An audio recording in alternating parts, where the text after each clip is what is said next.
Hello दोस्तों, सभी भाइयों को राम राम। एक और नई वीडियो में तुम्हारा भाई स्वागत करता है। मैं एक यूपीएससी एस्पिरेंट योगेश भाई। तकरीबन 2 साल से मैं यूपीएससी की तैयारी कर रहा हूँ और 2025 का मैंने ठाना है कि मैं 2025 का यूपीएससी अटेम्प्ट क्लियर करूंगा। और उसके लिए मैंने पिछली वीडियो में आप लोगों को पढ़ाया था कि पाषाण काल किसे कहते हैं। तो आज हम अगली वीडियो में जानेंगे कि मध्य पाषाण काल के बारे में जानेंगे। आप पहले वाली वीडियो देख सकते हो। आज का एक नया टॉपिक है, उससे आगे का ही है, बिल्कुल सीरीज आएगी। पूरा हिस्ट्री आप लोगों को मैं पढ़ा दूंगा एज ए यूट्यूब के जरिए। हिमयुग खत्म होने के बाद इस काल का आरंभ हुआ। पहले के लोग क्या थे, जब पृथ्वी की उत्पत्ति हुई तो पृथ्वी बहुत ठंडी थी। शुरू में तो बहुत गर्म थी, जिसके कारण सारे डायनासोर वगैरह सारे यहाँ से समाप्त हो गए थे। उसके बाद में धीरे धीरे बर्फ गिरने लगी, वातावरण बहुत ठंडा हो गया, जीवन की उत्पत्ति हुई, बहुत सारे जीव पृथ्वी पर आए।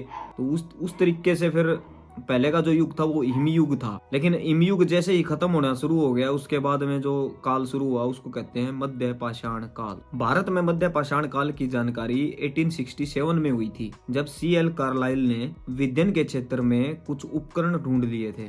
विद्यन का क्षेत्र आता है आपका MP, मध्य प्रदेश, महाराष्ट्र, यहाँ का एलोरा की गुफा जहाँ पर स्थित है भारत में। इस काल के औजार बहुत छोटे हुआ करते थे, जिसको माइक्रोलोथिक कहा जाता है। भारत में मानव का कंकाल सर्वप्रथम मध्य पाषाण काल में ही प्राप्त हुआ था। और इस युग में जिस पद्धति से औजार बनाए जाते थे उस पद्धति को कहा जाता था फ्लूटिंग। इस काल के औजार नुकीले हुआ करते थे, त्रिशूल तिकोने हुआ करते थे और छोटे हुआ करते थे, और चांद की आकार की चंद्राकार बनाया जाता था ताकि मांस को बहुत आसानी से चीर सके, इसलिए नुकीले हथियारों का प्रयोग किया जाने लगा। अब कुछ महत्वपूर्ण स्थान बताता हूँ जहाँ से मध्य पाषाण काल के कुछ उपकरण, कुछ ऐसे प्रागैतिहासिक साक्ष्य मिले। सबसे पहले आता है राजस्थान। राजस्थान के बागोर, आदमगढ़ का भीमबेटका, जो कि मध्य प्रदेश में है। और यही वो काल है मध्य पाषाण काल जब मानव ने पहली बार कुत्ते को पालतू बनाया था।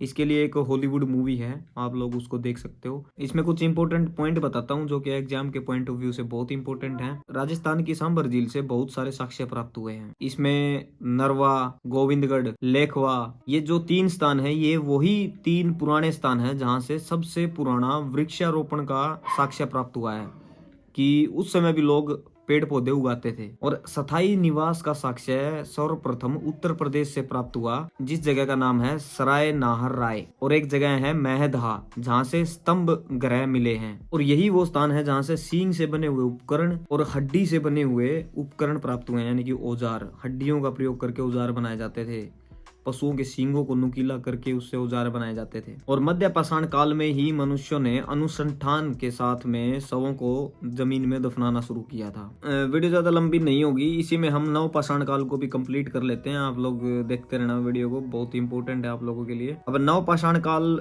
जो कि नव पाषाण काल प्रागैतिहासिक संस्कृति का तीसरा चरण आता है, मतलब तृतीय चरण है। उसके बाद में ताम्र पाषाण युग शुरू हो जाएगा, जिसमें आपकी सिंधु घाटी सभ्यता, मेसोपोटामिया, ये जो सभ्यताएं शुरू हो जाएंगी। लेकिन उससे पहले के बारे में हम लोग पढ़ रहे हैं। नव पाषाण काल पूरा पाषाण काल और मध्य पाषाण काल की तुलना में अधिक विकसित था। ये तो नाम से ही पता चलता है कि भाई अधिक विकसित होगा ही, क्योंकि जब जब मनुष्य बड़ा होता जा रहा था, उसका साइज छोटा होता जा रहा था, उसकी हाइट अब छोटी होती जा रही थी। लेकिन उसने इन्वायरमेंट को कुछ इस तरीके से विकसित कर लिया था कि और पहले तो ऐसे ही घूमता था, उसने कुछ चीज़ों को इम्प्रूवमेंट कर लिया था। आग जलाना सीख लिया था, पहले मांस को चीर के खाता था, वो उसने पकाना सीख लिया था। बहुत सारी चीज़ें इम्प्रूवमेंट होती चली गई, कुछ टेक्निक और आती चली जाएंगी। हमारे दादा परदादा की उम्र में मोबाइल फ़ोन नहीं होते थे, 4G 2G 3G 5G ये नहीं होता था। लेकिन आजकल क्या है, आजकल आपके पास में सब कुछ अवेलेबल है। तो ये सारी चीज़ें फैक्ट हैं, और इन चीज़ों को हम ऐसे ही समझ पाएंगे क्योंकि हमें चीज़ों को रिलेट करके ही चलना पड़ेगा, नहीं तो हम लोग समझ नहीं पाएंगे। नव पाषाण शब्द का सबसे पहले प्रयोग किया था सर जॉन लुबाक ने, और उन्होंने एक पुस्तक भी लिखी थी जिसका नाम है प्री हिस्टोरिक टाइम्स। पशुओं को पालतू बनाना, घिसे हुए पत्थरों के औजार का प्रयोग, मृत भांडों का निर्माण नव पाषाण कहलाता है। वैसे तो विश्व में नव पाषाण काल का प्रारंभ 9000 ईस्वी पूर्व में हुआ, लेकिन भारत में यह 4000 ईस्वी पूर्व में ज्ञात हुआ। इसके साक्ष्य मेहरगढ़ पाकिस्तान के बलूचिस्तान में प्राप्त हुए। 7000 ईस्वी पूर्व इसकी तिथि मानी जाती है। इस काल की महत्वपूर्ण उपलब्धि अग्नि का आविष्कार एवं कृषि की जानकारी। मैंने कहा ना कि नवपाषाण काल में मनुष्य ने आग जलाना सीख लिया था, प्लस खेती बाड़ी करना सीख लिया था। अब कुछ इंपॉर्टेंट पॉइंट हैं, जैसे आप लोगों को बता देता हूँ कि कुछ 4 से 5 पॉइंट होंगे जिसमें आप लोगों को बहुत अच्छी इन्फॉर्मेशन मिलेगी। पशुपालन। नवपाषाण काल में मनुष्य ने सबसे पहले बड़े पैमाने पर इस काल में पामीर, काकेशस, रूसी तुर्किस्तान, भारत में मुख्य गाय, बैल, भैंस, बकरी, कुत्ता विशेष इस तरह के पशुओं को पालना शुरू कर दिया था। चराने के लिए लेके जाना, मतलब इस तरह के तरीके मनुष्य ने सीख लिए थे। व्यापार के लिए इस्तेमाल करना, ये नवपाषाण काल में मनुष्य ने इतना दिमाग को डेवलप कर लिया था। दूसरा आता है कृषि। कृषि और पशुपालन उस समय का मानव का अभिन्न हिस्सा बन गया था। सारी चीजें एक दूसरे के साथ जुड़ गई। समय पर वातावरण अनुकूल कृषि करना शुरू हो गया।